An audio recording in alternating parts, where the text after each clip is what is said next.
पति अंधा हो, लंगड़ा हो, बहरा हो। अच्छा मैया ये बताओ, स्त्री के लिए कितने व्रत होते हैं? व्रत मैया कितने व्रत करती हो आप? मैया आप कितने व्रत करती हो? पीली मैया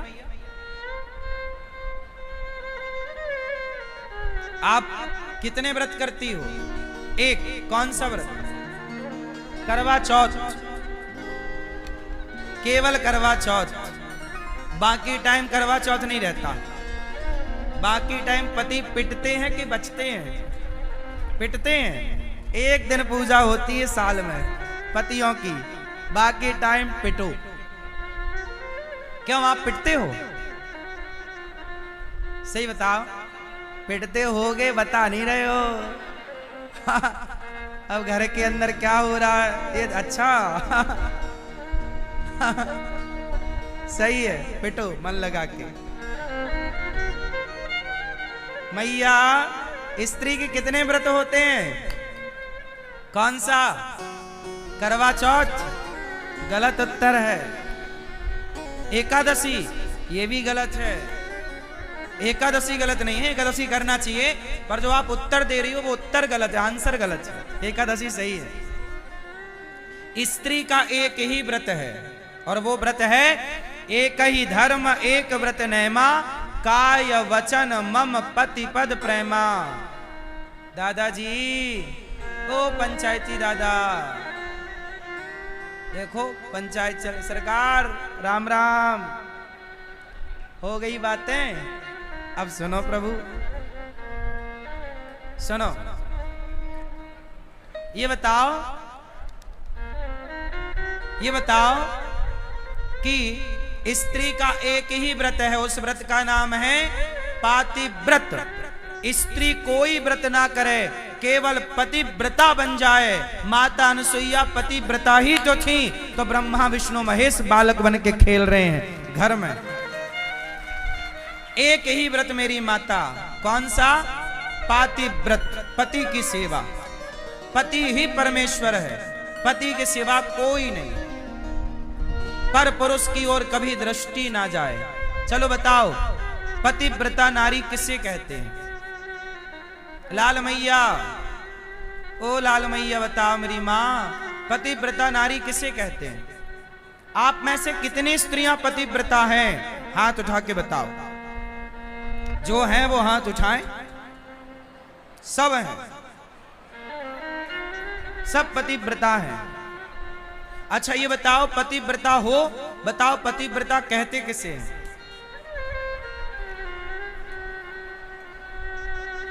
बताओ मेरी माँ। मैया क्या बोलती तू?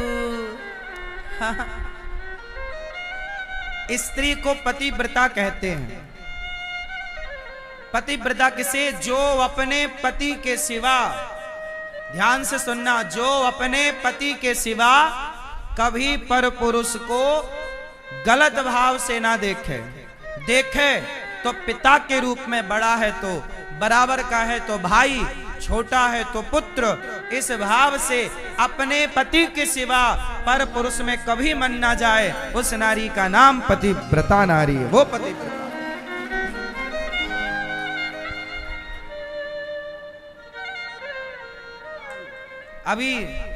अभी पुरुषों को भी बताएंगे, गम खाओ। मैया अब इनसे भी पूछेंगे कि पत्नी व्रता किसे कहते हैं।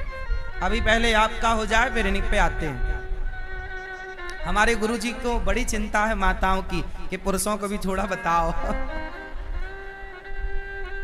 सुनो, स्त्रियां हो पतिव्रता और पुरुष क्या हो?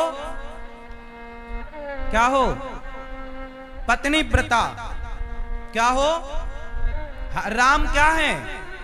राम के सामने दूसरे विवाह का ऑप्शन था। जब सीता मैया वनवास में थी ना, उस समय राम के पास ऑफर आया, क्योंकि राम जी को करना था यज्ञ।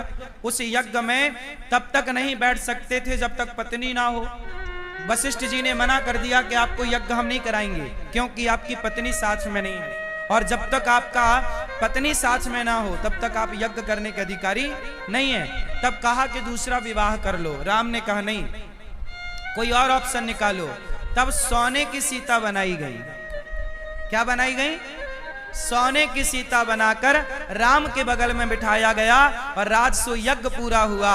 लेकिन राम जी ने सीता माता के सिवा सपने में भी पराई स्त्री का चिंतन नहीं किया। ये पत्नी व्रता है, राम मर्यादा पुरुषोत्तम।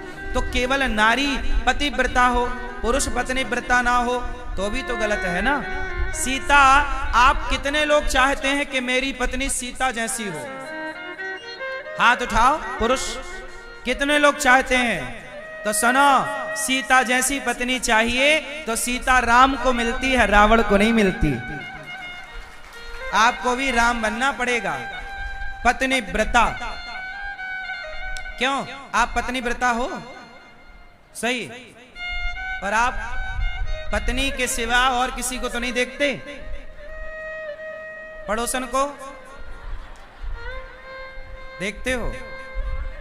हाँ, माँ देखो, पर कैसे? माता, बहन, बेटी, इस भाव से। पर नारी पैनी छुरी, पर नारी पैनी छुरी, तीन तरफ से खाए, धन हरे यौवन हरे और घोर नरक ले जाए।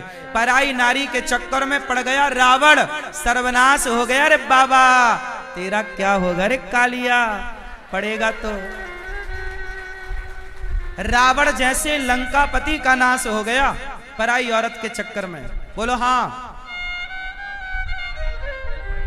इसलिए सपने में भी पर नारी का चिंतन ना हो, सपने में भी पराई स्त्री का चिंतन ना हो, और मैया सपने में भी पराई पुरुष का चिंतन ना हो।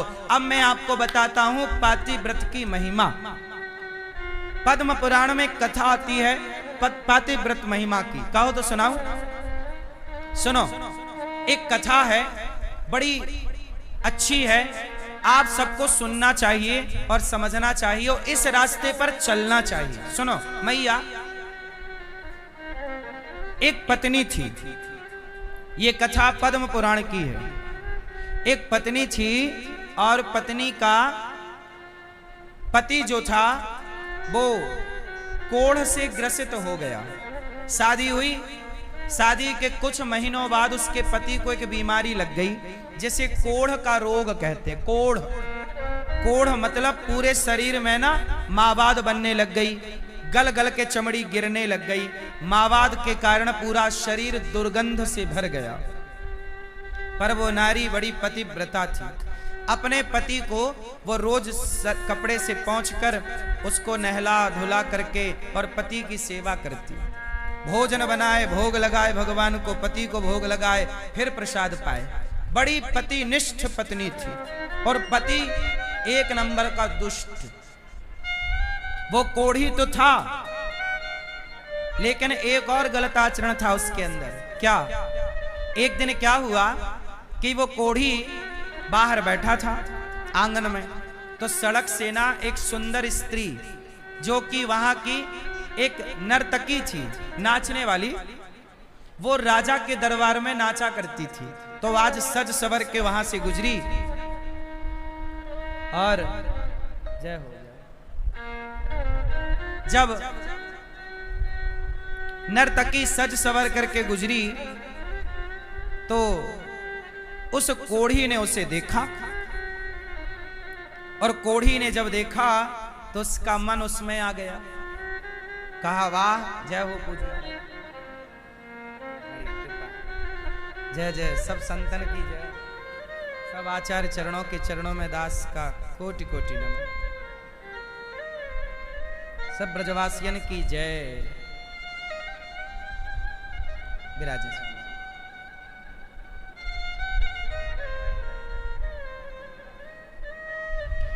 अब क्या हुआ? जय हो जय।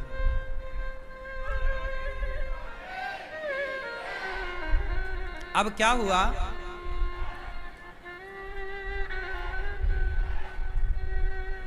कि कोढ़ी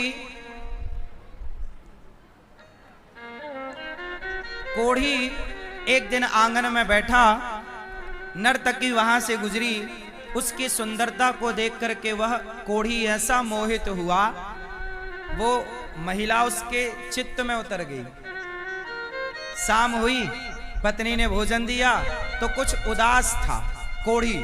तो पत्नी ने पूछा कि स्वामी आज आप उदास नजर आ रहे हैं। पत्नी तो पत्नी है ना, मन की बात जान लेती है। पतिव्रता होए तो पति के मन में क्या जान लेती है। जान गई, स्वामी आज उदास परेशान हो, क्या हुआ। तो उसका कोढ़ी पति वो जानता था कि मेरी पत्नी बहुत सीधी है, बहुत अच्छी है।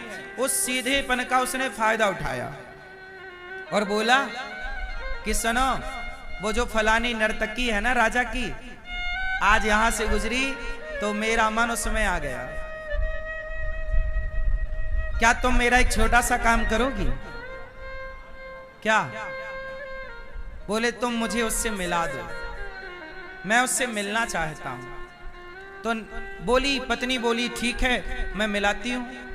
अब बेचारी ये पतिव्रता नारी, इसका किसी से परिचय तो था नहीं। ये इस घर की बहू थी, दूसरे गांव की थी, इस गांव के माहौल को वो समझती नहीं। अब हुआ क्या कि ये पतिव्रता नारी उस नर्तकी के घर जाकर सवेरे सवेरे कभी उसके बर्तन धुलाए, कभी उसके घर में झाड़ू लगा आए। तो एक दिन नर्तकी ने देखा कि मेरे घर में झाड़ू कौन लगा रहा, बर्तन कौन धुल रहा। उसने पूछा कि बहन आप तो बड़ी पतिव्रता हो, मैं जानती हूँ कि आप बड़ी पतिव्रता नारी हो, आपके पति को कोढ़ का रोग है, फिर भी आप पति की बड़ी निष्ठा से सेवा करती हो। तो आप मैं तो बड़ी पापनी हूँ, मैं तो राजा के दरबार में नाचती हूँ, और मैं तो अच्छा सच कहूँ तो वो नारी जो नर्तकी थी वह एक वैश्या ही थी। कहा कि मैं तो इतनी अपवित्र नारी हूं, नर्तकी हूं, सबके आगे पैसों के लिए नाचती हूं, पैसों के आगे मैं बिक जाती हूं। तो मेरे घर में आप जैसी पतिव्रता नारी ये झाड़ू पोंछा कर रही है, मुझे समझ नहीं आया। तब इस पतिव्रता नारी ने कहा कि देवी, मेरा जो पति है ना, मेरे पति का मन आप में लग गया है, तो मैं चाहती हूं कि एक बार आप मेरे पति को संतुष्ट करें। अब देखो, एक पत्नी दूसरी स्त्री से कह रही है कि हमारे पति का मन आप में आ गया, और कहीं आप लोगों का किसी में आया होता और आपकी पत्नी को पता लगता तो 2-3 दांत तोड़ देती। हाँ या ना? अब वो पतिव्रता नारी बोली कि मैं आपसे प्रार्थना करती हूं कि आप मेरे पति से मिल लो। तो वो नर्तकी बोली एक काम करना, आप कल शाम को अपने पति को मेरे पास भेज देना, शाम को 7 बजे सूर्यास्त होने के बाद। ठीक। अब ये पतिव्रता नारी खुशी खुशी आई और खुशी खुशी आके बोली अपने पति से, कल शाम को सूर्यास्त के बाद आप चले जाना। वो मान गई है, तैयार है आपके लिए। अब तो ये आदमी फूल के गुब्बारा हो गया कि चलो अपना काम तो हो गया। अब देखो दूसरा दिन आया। अब ये कोढ़ी आदमी था, पूरे शरीर से दुर्गंध आती, लेकिन इसका मन भी देखो कितना गंदा है। अपनी पत्नी को छोड़कर पराई औरत में इसका मन लग रहा है। अब ये सज सवर के कोढ़ी आदमी जैसे ही घर से निकला, संयोग देखिए इसका पांव पत्थर से टकराया, और पत्थर से टकराया और गिर गया, और गिरा तो इसके पांव में इस तरह की मोच आ गई, पांव ऐसा मुड़ा कि ये एक पग चल ना पाया। अब ये लगा रोने, अब मैं कैसे जाऊं, मैं तो चल नहीं पा रहा हूं, अब मैं कैसे जाऊं, मेरा तो सपना जैसा का तैसा रह गया। रोने लगा। तो पत्नी बोली आप रोइए मत, मैं आपको लेकर चलती हूं। पर पत्नी पकड़कर चले तो भी उसका बैलेंस ना बने, एक पांव भी उसका जमे ना, ऐसा गिरा कि दोनों पांव में मोच आ गई। एक में आई होती तो चलो, ये ईश्वर की देखिए मर्जी देखो, मतलब भगवान भी चाहते हैं कि तू पराई औरत के चक्कर में ना पड़, पर होना कुछ और था। जब वो रोया कि मैं तो एक पग नहीं चल पा रहा हूं, तो पत्नी बोली स्वामी आप चिंता ना करो, ऐसा है कि आप मेरे कंधे पर बैठ जाओ। अब सोचिए, एक पत्नी अपने पति को कंधे पर बिठाई और पराई औरत के पास ले जा रही है, क्योंकि पति का मन है। नर्तकी के पास ले जा रही है क्योंकि पति का मन है। चली, पर पत्नी को लगा मैं गांव के भीतर से जाऊंगी तो सारा गांव पूछेगा कि पति को कंधे में बिठा के कहां ले जा रही हो। तो वह जंगल के रास्ते से चली। कौन से रास्ते? जंगल के रास्ते चली। और जब जंगल के रास्ते चली तो वहां पर रास्ते में गुरुजी मांडव्य ऋषि का आश्रम था। कौन से ऋषि का? आज भी मध्य प्रदेश में नर्मदा के किनारे मांडव स्थान है, मालवा क्षेत्र में। वो उन्हीं संत के नाम से, मांडव ऋषि के नाम से वो स्थान है। वो घटना वहीं की है, नर्मदा तट की। अब वो पत्नी चली अपने पति को कंधे पर बिठाए। अच्छा, भागवत जी में भी ये छोटी सी कथा मांडव ऋषि की कि कुछ चोरों ने, जब विदुर जी का प्रसंग आता है कि विदुर जी यमराज बने, तो विदुर जी को श्राप मिला था पिछले जन्म में। यमराज को श्राप मिला था कि जाओ, आपको न्याय करना नहीं आता। क्योंकि मांडव ऋषि थे, उनके साथ एक घटना घट गई। जंगल में तपस्या कर रहे थे, एक राजा का धन चोरों ने चुराया। एक राजा का धन चोरों ने चुराया और चोर भागे। चोरों के पीछे सिपाही पड़ गए। सिपाहियों ने चोरों को बस पकड़ ही लिया तो चोर डर के मारे मांडव ऋषि के आश्रम में सारा चुराया हुआ धन फेंक दिया और जंगल में जाके छिप गए चोर। सिपाहियों ने सारा धन संत के आश्रम से बरामद किया तो सिपाहियों को लगा कि ये साधु चोर है, तो मांडव ऋषि को सूल पर चढ़ा दिया। सूल जानते हैं, एक होती है सूली, फांसी। एक सूल कांटे की तरह पहना, जमीन पे गाड़ा और बाबा जी को बिठा दिया। अच्छा, बाबा जी की समाधि लगी। बार बार सेना चिल्लाए कि चोर है, चोर है, पर बाबा जी की समाधि इतनी पक्की, असली साधु, समाधि खुली नहीं। तो बाबा जी को बिठा दिया सूल के ऊपर। सूल नीचे से चुभता हुआ बाबा जी के सिर से निकल गया, पर बाबा इतने पक्के कि ना बाबा मरे, ना बाबा को कष्ट हुआ, ना बाबा की समाधि खुली, और मांडव ऋषि सूल पर लटके रहे। अब आगे सुनो कि जब मांडव ऋषि सूल पर लटके, उसी समय ये स्त्री पति को कंधे पर बिठा कर गई। रात हो रही थी, मांडव ऋषि सूल पर लटके। तभी क्या हुआ कि पत्नी जब गई तो इसके पति का सिर बाबा जी के पांव से टकरा गया। मांडव ऋषि के चरण, पति कंधा में बैठा तो पति ऊंचा हो गया ना, लंबाई बढ़ गई, 7-8 फीट हो गया। तो बाबा जी के पांव से पति का कोढ़ी का सिर टकराया तो बाबा जी की समाधि खुल गई। बाबा जी की समाधि खुली तो बाबा जी ने श्राप दे दिया कि जिसने मेरी तपस्या भंग की, सूर्य उदय होते ही वो मर जाए, मर जाए। अब लो भैया, वो कोढ़ी तो वैश्या को भूल गया, रोने लग गया, मैं तो गया, बाबा जी ने श्राप दे दिया। अब तो लगा रोने, लगा रोने। तब उसकी पत्नी ने कहा, सुनिएगा, पत्नी ने कहा पति से, प्रभु आप रोइए मत, बाबा जी ने कहा है कि सूर्य उदय होते ही आपकी मृत्यु होगी। उस पतिव्रता नारी ने कहा कि हे सूर्य, यदि मैं पतिव्रता हूं तो जब तक मैं आज्ञा ना करूं आप उदय मत होना। लो भैया, कई दिन बीत गए, अर्थात कई रात बीत गई, कई घंटे बीत गए। हाहाकार मच गया प्रकृति में कि सूर्य भगवान का पता नहीं कहां चले गए। अब बाबा जी की समाधि खुल चुकी थी। बाबा जी ने देखा कि मैं सूल पर लटका हूं।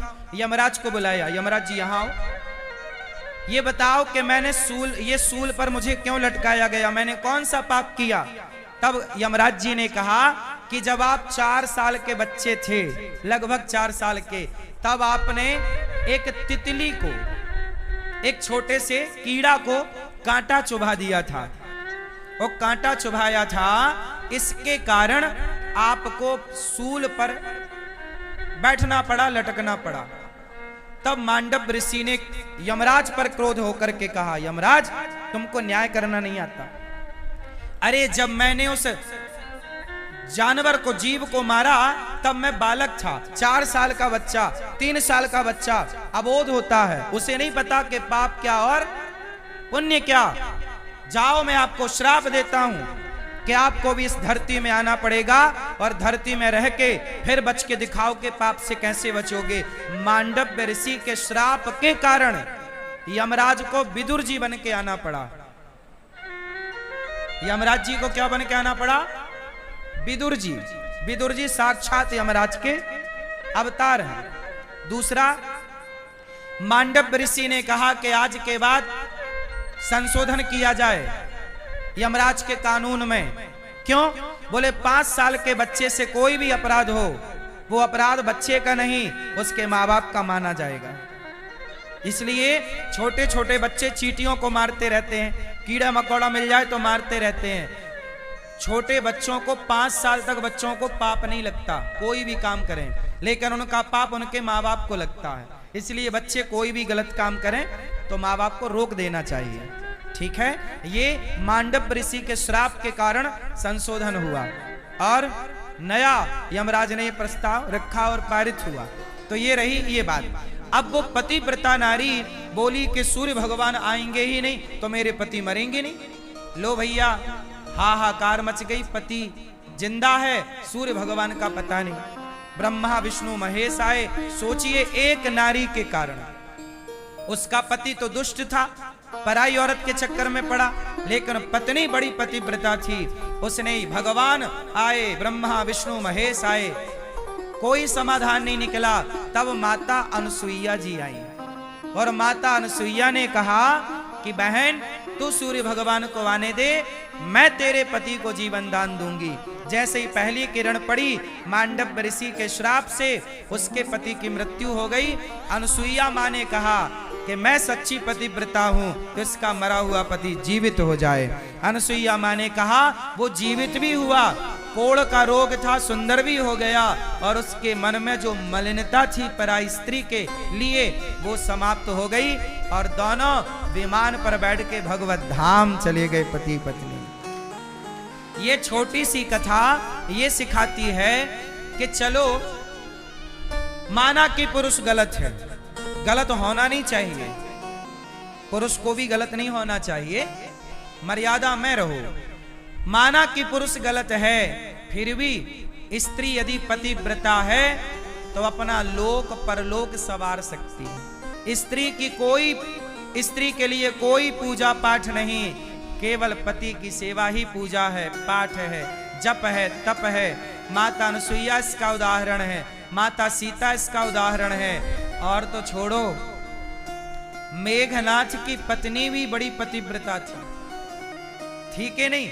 जब मेघनाथ मरा तो मेघनाथ का सिर रामादल में था, हाथ जाके लंका में गिरा। लक्ष्मण जी ने जब बाण मारा तो आई सिलोचना, और सिलोचना ने कहा, राम मेरे पति का मस्तक लौटा दो। राम ने सम्मान मस्तक लौटाया। कुछ बंदर बालू हंस गए, बड़ा नाटक कर रही है, तू सच्ची पतिव्रता हो तो जरा मेघनाथ का सिर कटा हुआ, जरा मेघनाथ को हंसवाओ, तुम अपने पातिव्रत का प्रमाण दो कि तुम पतिव्रता हो। तब कटा हुआ सिर मेघनाथ का खिलखिला के हंस पड़ा और सिद्ध हो गया कि मेघनाथ की पत्नी बहुत बड़ी पतिव्रता नारी है। इसलिए पहले तो राक्षसों की पत्नियां तक पतिव्रता हुआ करती थी, सोच लो। तो इसलिए नारी का पतिव्रता होना बहुत जरूरी है। इसलिए पति कैसा भी हो, अंध बहिर क्रोधी अति दीना, अंधा लंगड़ा बहरा, ऐसा हूं पति कर किए अपमाना, नारी पाव जमपुर दुख नाना। पति का अपमान तिरस्कार करने से नारी को बड़ा कष्ट भोगना पड़ता है। क्यों मैया? इसलिए रिश्तों को बेहतर बनाना चाहिए। क्यों भैया? आपको भी और आपको भी। आज समाज में सबसे ज्यादा खराब क्या हो रहे हैं? रिश्ते। भाई भाई आपस में लड़ रहे हैं। जब भाई आपस में लड़ोगे तो भैया राम और भरत के प्रेम की दुहाई कौन देगा? जमाना लड़े तो लड़े, तुम सनातनी तो ना लड़ो। तुम्हारे पास तो उदाहरण है भाई का कि राम और भरत, राम और लक्ष्मण, भरत और शत्रुघ्न जैसा भाई हो। ऐसे भाई बनो कि समाज अच्छा कहे। आपस में लड़ना अच्छा नहीं होता। एक भाई मेरे पास आया, बोले महाराज जी मैं अपने भाई के देहरी कभी नहीं चढ़ूंगा, कभी नहीं जाऊंगा भाई के घर। मैंने कहा क्यों? बोला मेरे भाई मेरी जमीन ले लिया, थोड़ी सी जमीन दबा ली। मैंने कहा ये बताओ, जमीन जायदाद तो निपटा लो आराम से, लेकिन ये बताओ कि जब तुम्हारा भाई मरेगा तब तुम अपने भाई के मरने पे जाओगे कि नहीं? अच्छा आप लोग बताओ, जब आपका भाई मरेगा, जो भाई आपस में लड़ते हैं, मैं उनके लिए बोल रहा हूं, जो एक दूसरे के दुश्मन हैं उनके लिए बोल रहा हूं कि जब तुम्हारा भाई मरेगा तो उसके मरने पे जाओगे कि नहीं? जाके रोओगे ना? तो तुम्हारे भाई के मरने पे तुम गए, जब तुम्हारा भाई जिंदा था, जब तुम्हारे भाई को तुम्हारी जरूरत थी, तब तो तुम गए नहीं।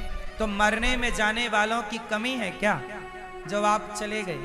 कहता हूं कि मरने में भले मत जाओ, पर जब भाई जिंदा है तो भाई का जीते जी सहयोग करो, सपोर्ट करो।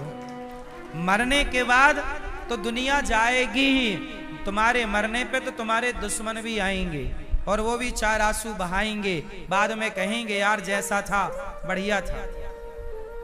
तुम्हारी सबसे ज्यादा तारीफ तुम्हारे मरने के बाद होगी। जब तक तुम जिंदा हो तुम्हारी आलोचनाएं हैं, तुम्हारी निंदा है, पर जब तुम मर जाओगे तो वही लोग जो आज तुम्हारी आलोचनाएं करते हैं, मरने के बाद हृदय से भरे कंठ से तुम्हारी स्तुति गाएंगे, तुम्हारा गुणगान गाएंगे, यार बहुत अच्छा था, बहुत अच्छा था। ये दुनिया का उसूल है कि मरने के बाद ही लोग तारीफ करते हैं। मैया ये छोरी किसकी है? कहाँ गए माँ बाप, लापरवाह माँ बाप। दृष्टि, ये देखो दृष्टि पे दृष्टि डालो माँ बाप। भक्तों, एक छोटा सा भजन सुनाता हूं। इस भजन में केवल रिश्तों की मजबूती है। ये भजन ये दास अनिरुद्ध ने ही लिखा है। ये भजन है तो राजस्थानी भाषा में, पर भाषा को परिवर्तन ये दास ने किया। तो भजन सुनाता हूं आपके लिए, रिश्तों की मजबूती के लिए भजन सुना दूं। आप सुनना ध्यान से, खड़े मत होना, इसमें नाचना नहीं, केवल सुनने का। भक्तों स्वर्गा से आयो है संदेश, बुलावो आग्यो राम को। भक्तों स्वर्गा से आयो है संदेश, बुलावो आग्यो राम को। भक्तों स्वर्गा से आयो है संदेश, बुलावो आग्यो राम को। भक्तों स्वर्गा से आयो है संदेश, बुलावो आग्यो राम को। ये भजन तब का है जब आदमी मरने वाला है। जरा सोचो कि यमराज जी आए और कहें कि चलो आपका टाइम पूरा हो गया, तब आप क्या कहोगे? यमराज जी 1 मिनट का टाइम दो, मैं कुछ कहना चाहता हूँ। जब आपके पास केवल 1 मिनट बचेगा तब आप क्या कहोगे अपने बेटे से?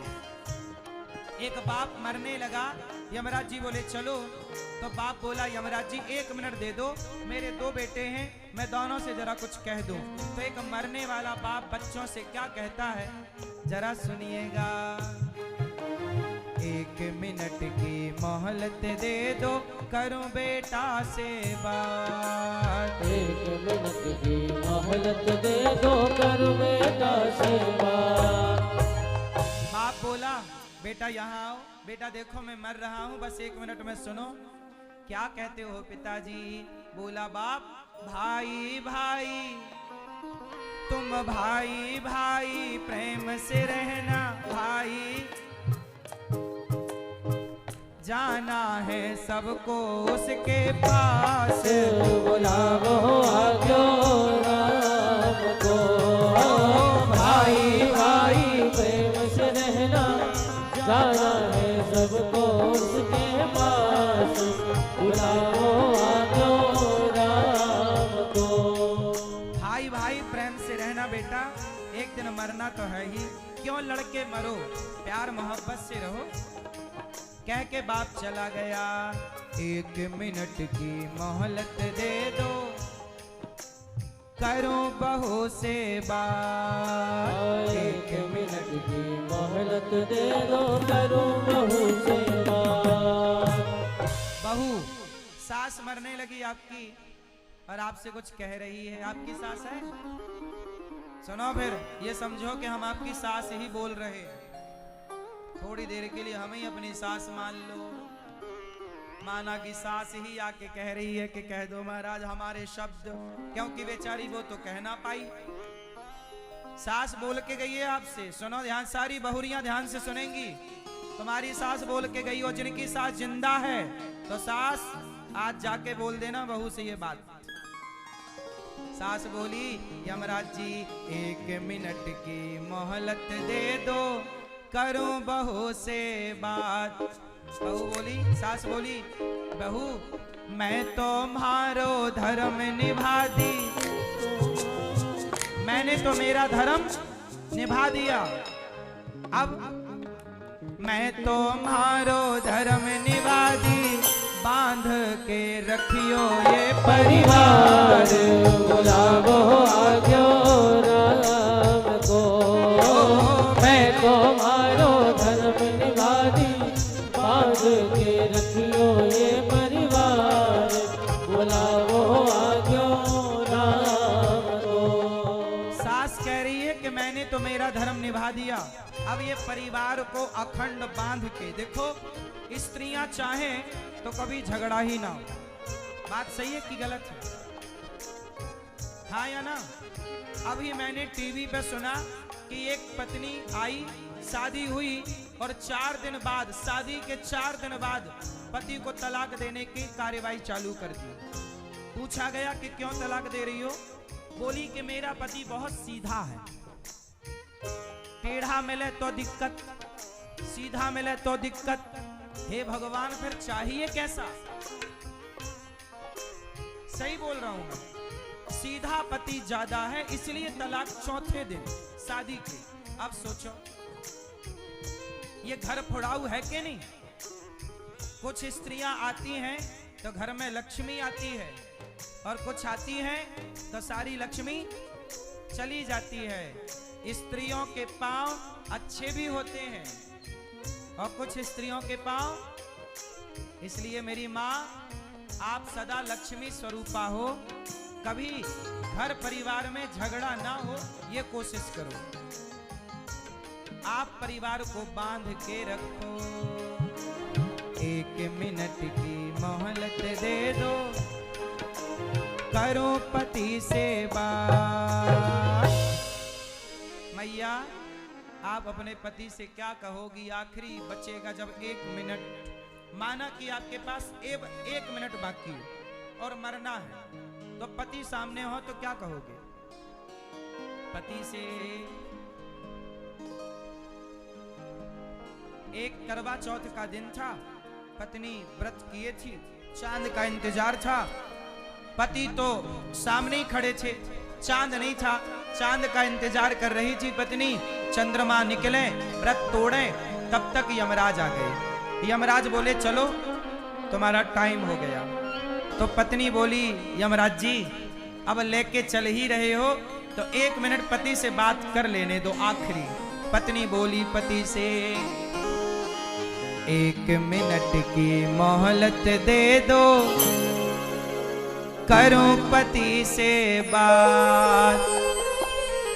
रोली मोली चुनड़ी मेहंदी रोली मोली चुनड़ी मेहंदी मोतियन से भर दो मारी मांग। बुलावो आज्ञो राम को। रोली मोली चुनरी मेहंदी मोतियन से भर दो हमारी मांग। बुलावो आज्ञो राम को। बुलावो आज्ञो राम को। हो बुलावो आज्ञो राम को। भक्तो स्वर्गा से आयो है संदेश बुलावो आज्ञो राम को। हो गई बातें। 1 मिनट की मोहलत दे दो करूं कन्हैया से बात। 1 मिनट की मोहलत दे दो करो कन्हैया से बात। हे यमराज जी 1 मिनट रुको, मैं अपने ठाकुर से कुछ कहूं कन्हैया से। आप लोग क्या बात करोगे आखिरी 1 मिनट कन्हैया से, बोलो। हे कन्हैया सुनो, 1 मिनट की मोहलत दे दो करूं कन्हैया से बात। ये अंतरा ये दास अनिरुद्ध ने लिखा। हमने कहा ये मेरा अपना भाव है कि प्रभु आखिरी में मैं यदि आपको ना बुला पाऊं ना पुकार पाऊं तब आप दास को याद रखिएगा। हे कन्हैया 1 मिनट की मोहलत दे दो करूं कन्हैया से बात। सुनो कन्हैया, जीवन मेरा बीत गया अब, जीवन मेरा बीत गया अब कर दो भवसागर से पार।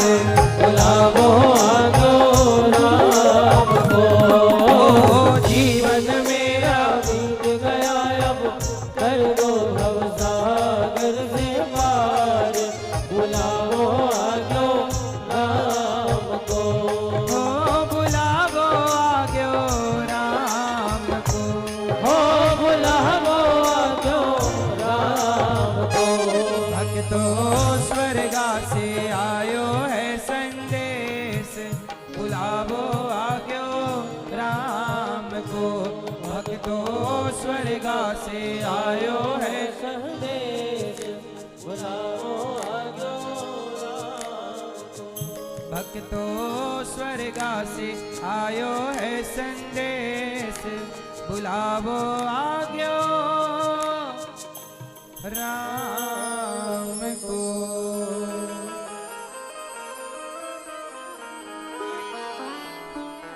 जब गोपियां भगवान के पास आईं तो भगवान ने गोपियों का स्वागत किया और गोपियों के संग भगवान रास रचाने लगे। तभी गोपियों को अभिमान हो गया कि मैं कितनी सुंदर हूं, जो भगवान मुझे स्वीकार कर रहे हैं और भगवान मेरे संग रास रचा रहे हैं। जैसे ही भगवान का अभिमान गोपियों को आया उसी क्षण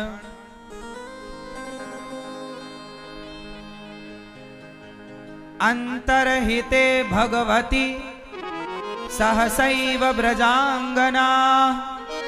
भगवान गोपियों के अंतर्हित मतलब भीतर प्रवेश कर गए।